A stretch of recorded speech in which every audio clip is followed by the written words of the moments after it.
So I am sitting on this BYD Sealion6 2025.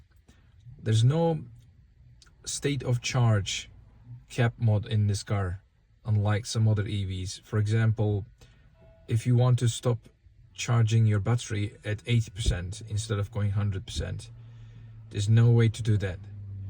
And that way, because of this, I am unsure, but it looks like a lot of platforms that they say it's not really healthy to fully charge your battery all the time. But unfortunately, this car does not let you to cap this, so you kind of have to fully charge your battery all the time, because once you plug it in, either you have to stop manually once you reached a certain level, like 78 to 80% or 85%, to avoid from its fully charge, or you have to let it go, especially if you leave it overnight into charge. You have to let it go and it's gonna go fully charged battery.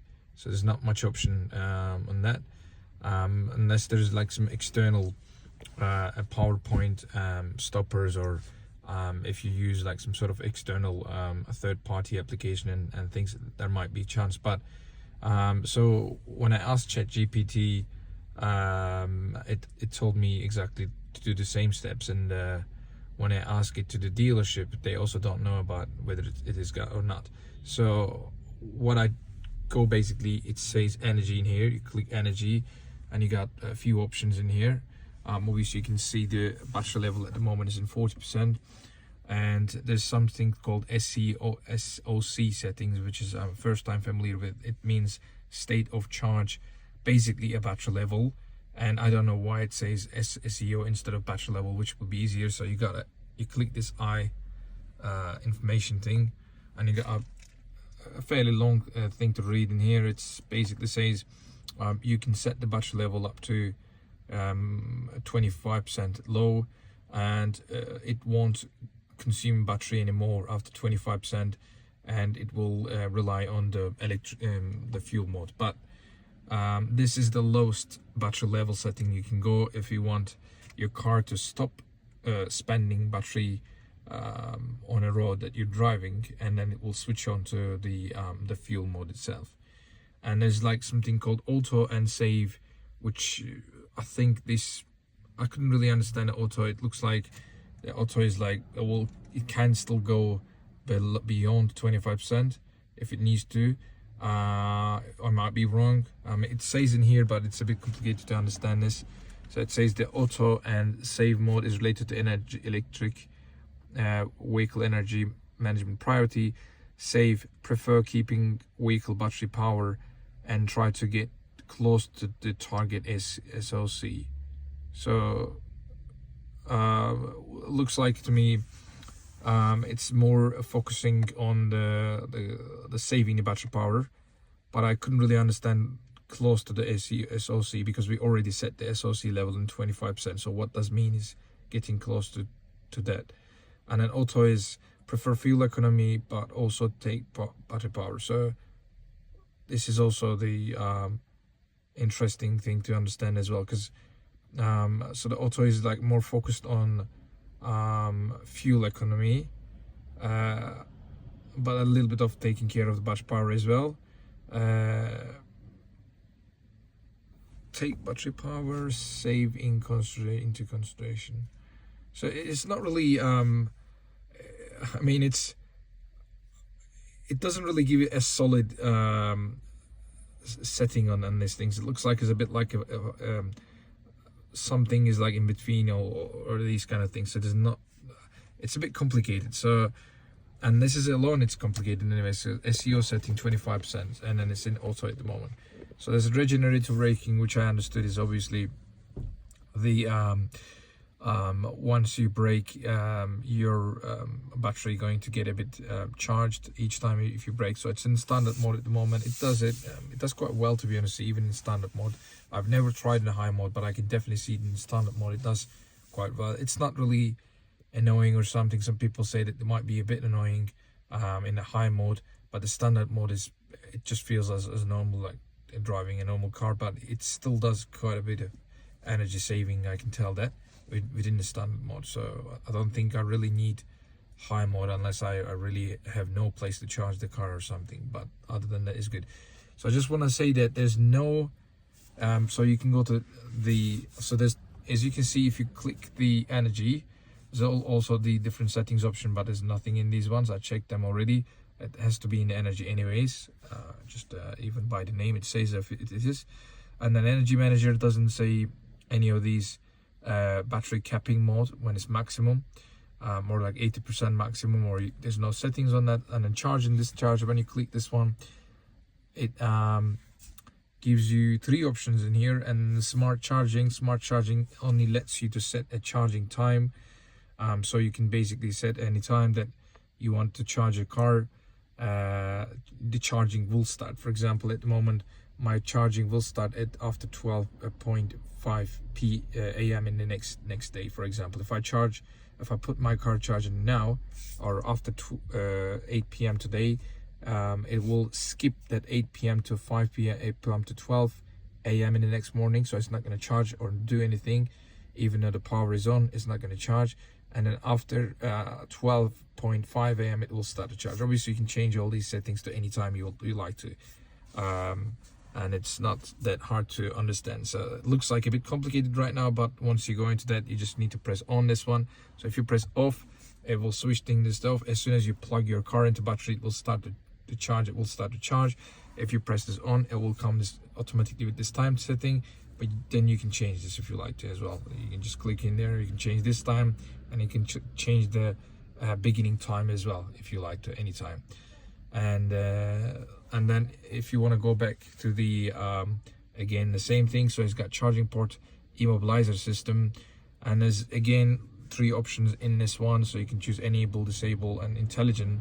Again, this is nothing to do about capping. It's got enable. It's about like when you're taking off your charging plug from the port of your car, if the car is locked, it doesn't let you to take it off. So I think this is about this. I haven't tried yet, but it looks like what it is basically, even if your car is unlocked or locked, it's not going to affect your taking off the charging plug from your board. If it's in disable immobilizer mode or intelligent immobilizer mode, it'll let you to take off the charging port from your car if the charge is 100%. So anything less than 100%, it's not going to take it off. You're not going to be able to take it off from the thing unless you unlock the car itself.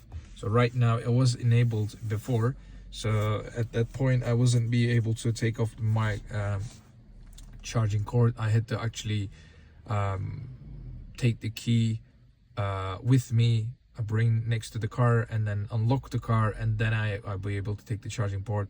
That was quite a bit of a process, especially when you're home and charging this car. You really want to be easily accessing to the charging port anytime you want to, or plug anytime you want to.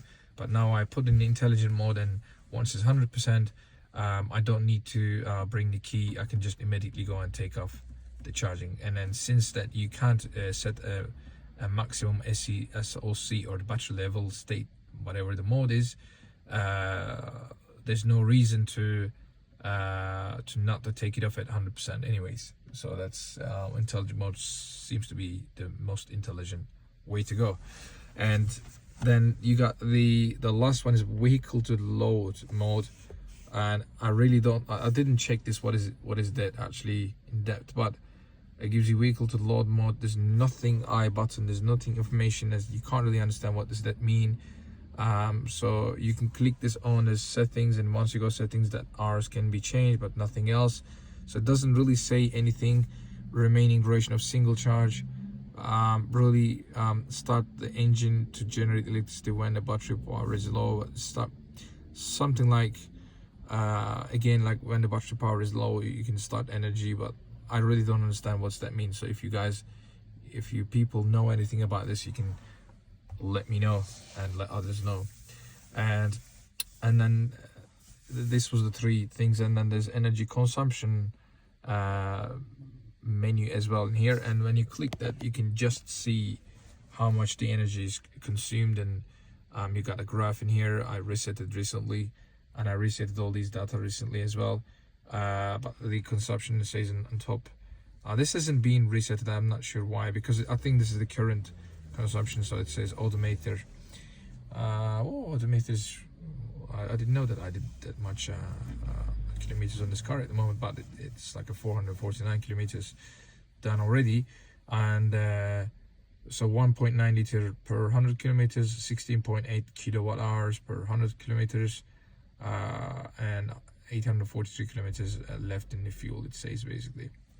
So it doesn't say the range of electric power. As you can see, it only tells you the range of the fuel power, the petrol power at the moment. Obviously there should be some sort of range in the electric power as well. You can see at some point in some of the screens, but the cars, this screen, you can see that one, but I don't know, can you see in this screen that thing? And in this screen you need to go some settings to see that thing. So you really need to click this one, and you need to change this to with fuel charge, or and then maybe one of these ones, so you can see the tire pressures and everything. But I'm not gonna go that. It says in here actually EV range approximately 26 kilometers. Yeah, that's the one. So I'll keep this on actually.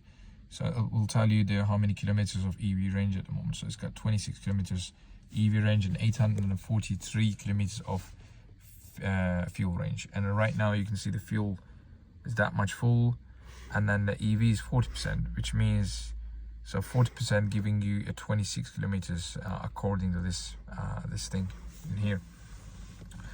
And that means like 80% gonna give you about 52 kilometers. And well, it's not according to this things, it doesn't seem to be much, but hopefully it's not that low. But looks like at the moment the 100% gonna give you maybe like just about 80 kilometers. Looks like it should be more than that, but hopefully it is more than that. But even though then this is enough, but still, I mean, when you're driving this is inside a town center or around going home to work, I mean, about 80 kilometers is more than enough, definitely. But especially if you're gonna charge the car every day or every 2 days, this is I usually do. Like, I can think of this like a mobile phone charging. So every night before I go to bed, I can put this car into charge and start charging. Right, so thanks for watching this. The main goal of this video is to show you that this car doesn't have any kind of capping the battery level at 80% or some sort of less than 100% to protect the life of the battery. And I don't know if BYD, because this car has got lots of features and specs, and I don't know why this doesn't have this kind of spec. So if BYD want to introduce that in the future, I don't know, or is it unnecessary for this car, because the battery capacity is not too much. As you see, it's not like other EVs. Like, for example, this is Sealion6, and Sealion7 has got obviously a much bigger battery because it's only EV, because this car is hybrid, plug-in hybrid. So it might be having a sort of different system, and they might be already thinking it's just giving you anyways like 80 or 90 kilometers per full battery. So there's no point to cap the battery at 80% and then getting a less electrical kilometers. So maybe that could be one of the reasons they didn't include it in their settings, this SOC capping mode. But anyways, thanks for watching. If you have got any idea, or if I'm completely wrong in here, might be having SOC mode, you can let me know that, and you can let others know. Thank you. Have a great day.